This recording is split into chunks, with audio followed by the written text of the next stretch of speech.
নমস্কার, welcome to my channel সমীশীল। শ্রী শ্রী রাধাকৃষ্ণ গোপাল শ্রীমদ ভগবত গীতা। আজ 19 সেপ্টেম্বর 2025। আমি বৃহৎ আদি মৎস্যপুরাণ সপ্তম অধ্যায়ের মদন দ্বাদশীর ব্রত প্রবাসের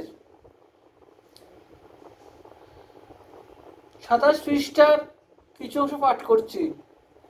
শ্রী শ্রী মৎস্যপুরাণ কি জয়, শ্রী শ্রী রাধাকৃষ্ণ গোপাল শ্রীমদ ভগবত গীতা কি জয়। রাধে কৃষ্ণ, রাধে কৃষ্ণ, রাধে কৃষ্ণ।